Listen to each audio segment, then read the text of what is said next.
खोला तर्न लागेको छौँ हामी चाहिँ एकदमै गहिरो त्यति साह्रो गहिरो त छैन यत्तिकै हल्का ग भान्दिएको होइन तर यो चाहिँ अब खोला यसरी नै यो गाउँबाट चाहिँ अगाडि बढ्दै आफ्नो गाउँतर्फ चाहिँ हामी लाग्दैछौँ यस खोलाको बाटो यो ठाउँबाट हाम्रो गाउँ जान चाहिँ दुईवटा बाटो छ एउटा चाहिँ यो माथिको यो गाउँदेखि माथि डाँडा हुँदै त्यो लगभग 1 घन्टाको बाटो निस्किएर चाहिँ माथि निस्कनु पर्छ र यो चाहिँ अर्को बाटो हो यो चाहिँ खोलाको बाटो हो र हामी चाहिँ दुईजना मामासँग चाहिँ खोलाको बाटो जाँदैछौँ पानी एकदमै चिसो छ होइन खोला तार्नुपर्छ यो लट्ठीको सहाराले चाहिँ खोला नाला चाहिँ काट्नुपर्छ अब हामी अगाडि बढ्दैछौँ बिस्तारै लेट्स गो पानी एकदमै चिसो छ अहिले यो चाहिँ ठ्याक्कै आज चाहिँ अब पुसको सायद 20 गते जस्तै होला आज यो चाहिँ खोला भयो होइन यो अब हामी खोलै हिँड्ने हो यस्तो छ बाटो अनि यो खोला चाहिँ तल हाम्रो गाउँको तल नपुग्दासम्म चाहिँ हिँडे गर्नुपर्छ यो चाहिँ यतातिर पुरै डाँडा काँडा छ यतै पारिको त्यो भिडियोमा अब त्यति साह्रो क्वालिटी चाहिँ अब राम्रो नराम्रो भएर चाहिँ अब नराम्रो देखिरहेको छ तर रियल आँखाले चाहिँ होइन आँखाले हेर्ने भयो यति राम्रो छ कि यो ठाउँ पुरा बाँसको त्यो हामीले चाहिँ अब त्यो चाहिँ खासमा हामीले चाहिँ हाम्रो भाषामा चोया भन्छ होइन तर यो त जङ्गली चोया हो यसको डोकोहरू पनि भन्छ एकदमै राम्रो यति राम्रो सिन आएको छ यहाँ यो चाहिँ अब हामी अगाडि बढ्नेछौँ यो चाहिँ खोला तार्नुपर्छ अब यसरी लौरो राखेर यस्तो लौरो राख्ने तर यो खोला हेर्दा यो खोला एकदमै अब सानो देखे तापनि अलिकति ढुङ्गाहरू चिप्लो हुन्छ होइन मुस्किल नै पर्छ यो त अलिकति सानो नै थियो तल गइसकेपछि अझै ठुलो खोलाहरू आउँछ र बिस्तारै हिँड्नुपर्ने हुन्छ अगाडि चाहिँ म मामा अगाडि एक्लै हिँड्दै हुनुहुन्छ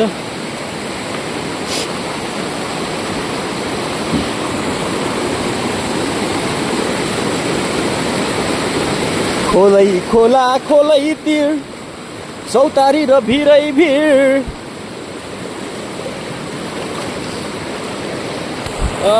यति चिसो छ पानी मेरो खुट्टा जाम फ्रिज हुन लागिसक्यो मेरो खुट्टा चाहिँ अहिले चिसोले गर्दा होइन यो बाटो चाहिँ पहिला गाडीहरू हिँड्थ्यो बाटो पछि चाहिँ गाडी यसमा अरू अन्तैबाट बाटो खुल्यो त्यही भएर अहिले पछि चाहिँ यो मात्रै बाटो होइन गाडीको पहिला स्टार्टिङमा चाहिँ लगभग 10-12 वर्ष अगाडि चाहिँ बाटो त यही थियो है यही बाटो हो सबै गाडी यस्तो रहेको छ यहाँ चाहिँ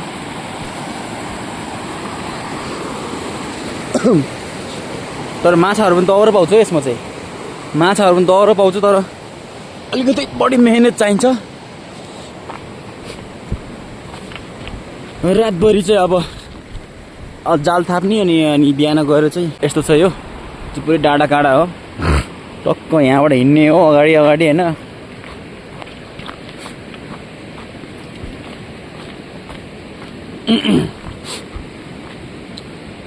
र घाम लागेको छ उता माथि डाँडामा यहाँ चाहिँ अब यस्तो यता पनि डाँडा अनि यता पनि डाँडा दुईटै डाँडाको बिचमा फसियो काँडा भने जस्तो यतातिर चाहिँ अब जाडो नै छ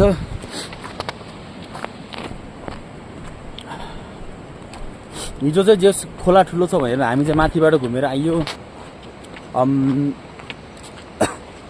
माथि डाँडाको बाटो आएको होइन तर आज चाहिँ अब जसो तस्तो होस् खोला तर्के जाएगा यो चाहिँ सोचेर यो बाटो आएको छौँ हामी हेरौँ के हुन्छ अब ठुलो पानी तल छैन दुई खोली चाहिँ अब भेट भइसकेपछि ठुलो खोला बन्छ त्यही खोला तरेर जाने अहिले अब आज भिजाए पनि जे गरे पनि अब जानै पर्ने भयो क्या ही कर सकते हैं, है ना।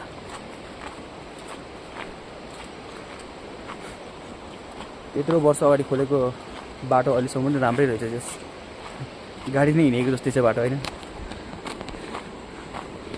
त खोला तर्नु पर्ला जस्तो अवस्था आइसकेको छ। अलिकति यहाँ चाहिँ बढी नै गहिराइ छ। अलिकति मुस्किलले चाहिँ सायद जानुपर्छ होला।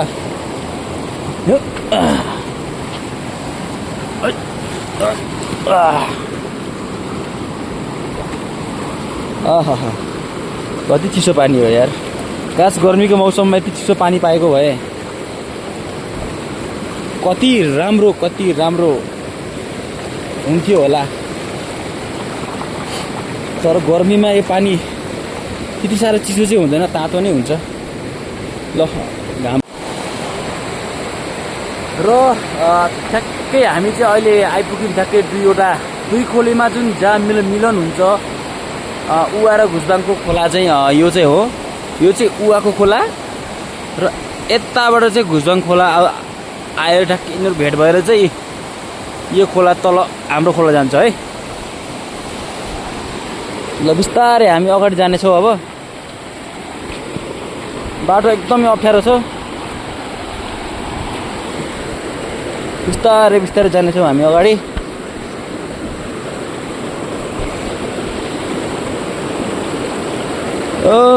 यसलाई चाहिँ हाम्रो भाषामा छम भन्छ। छम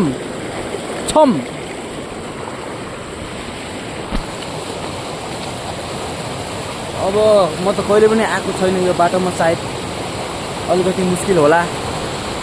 गहिरो रहेछ। यहाँ त माछा पनि टन्नै छ होला। समात्नु सके पो समात्नु, होइन। त्यो भिरहरू चाहिँ एकदमै दामी वनपाखाहरू छ।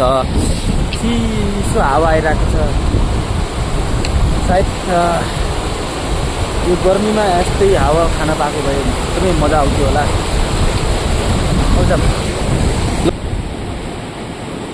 दुईवटा खोला मिलेर एकदमै ठुलो भइसकेको छ खोला। अब तर्न पनि एकदमै गाह्रो छ। उहाँ चाहिँ बिस्तारै एकदमै अप्ठ्यारो तरिकाले तर्दै हुनुहुन्छ। म पनि जानेछु। एकदमै गाह्रो। खोला पनि ठुलो छ।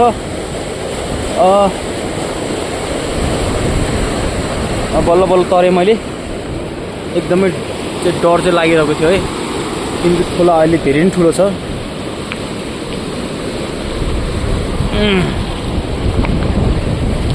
त यहाँ पनि एकदमै ठुलो पहिरो गएको रहेछ। यस्तरी चाहिँ पहिरो गएर बर्खामा यहाँ अलि हिँड्नको लागि बाटो पनि एकदमै थोरै रहेछ। एकदमै राम्रोसँग हिँड्नुपर्छ बाटोहरूमा चाहिँ, होइन। नत्र दुर्घटना हुनसक्छ फेरि।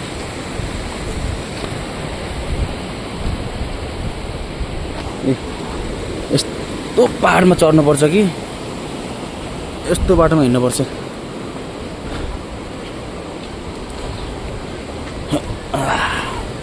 यस्तो छ कुनामा। यो पहिरो गएर यस्तो छ कुनामा।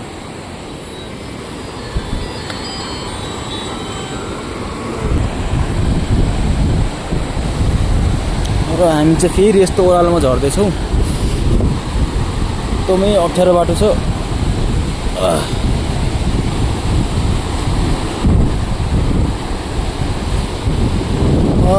भिडियोमा हेर्दा त्यति साह्रो चाहिँ डेन्जर देखिँदैन बाटो, होइन। तर असलीमा चाहिँ एकदमै डेन्जर बाटो रहेको छ।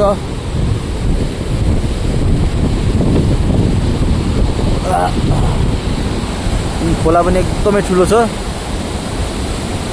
भिडियोमा चाहिँ मात्रै है कम देखेको चाहिँ यो खोला, यो भिर। तर रियलमा एकदमै ठुलो छ यो खोला चाहिँ। विशाल ह्युज। सोच्नुहोस् कि तपाईँहरू यसमा माछा कति होला। यस्तो राम्रो झरना रहेछ यहाँ। हेर्न सकिन्छ कि यहाँनिर यस्तो राम्रो झरना छ। टक्क लगाएर माथि यस्तो दामी चाहिँ झरना रहेछ। मलाई अहिलेसम्म थाहा छैन। मलाई धेरै गाउँको तल रहेछ यस्तो ठाउँ, होइन। तर म यहाँको नआएको कारणले गर्दा चाहिँ थाहा नपाएको। एकदमै बवाल।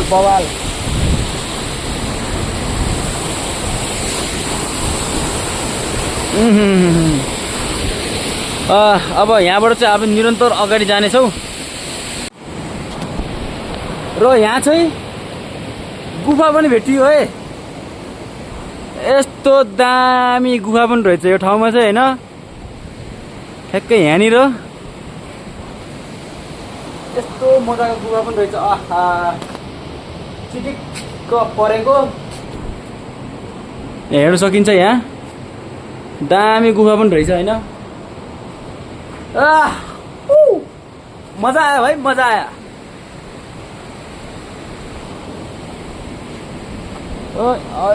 जुम आउट गरेर यस्तो छ यो माथि चाहिँ ढुङ्गा छ, टक्क भित्रमा चाहिँ यस्तो गुफा रहेछ। र म चाहिँ अब अगाडि बढ्ने छु बिस्तारै बिस्तारै। लगभग हामी अब आउन लागिसक्यौँ होला। अलिकति तल अब सायद एक दुईवटा खोला तर्न पर्छ कि जस्तो पनि लाग्छ मलाई। यस्तो जङ्गलको बाटो हिँड्नुपर्ने छैन, टक्क चोया हो यो चाहिँ।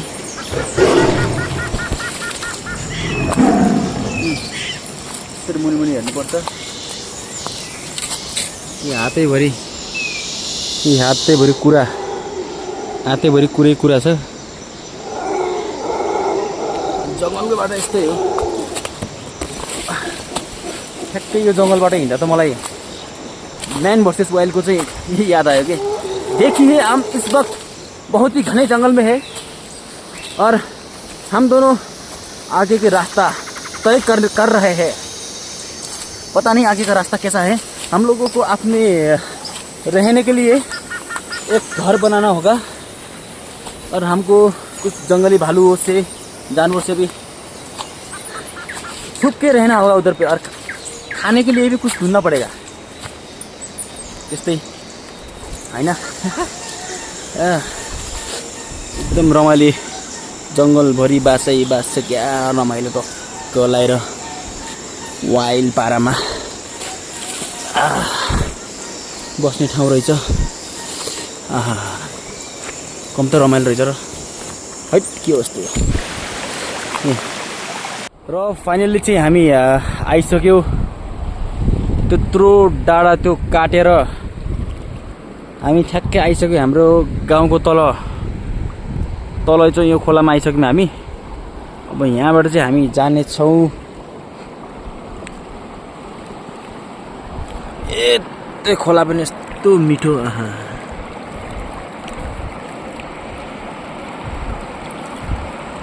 सर बग्ने चिसो खोला। ल यहाँबाट चाहिँ हामी अब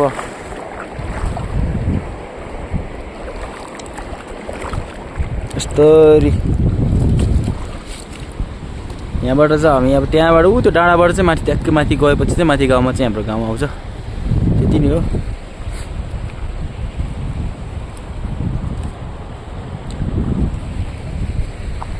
बल्ल बल्ल जस आइपुग्यो भनौँ। जय नेपाल।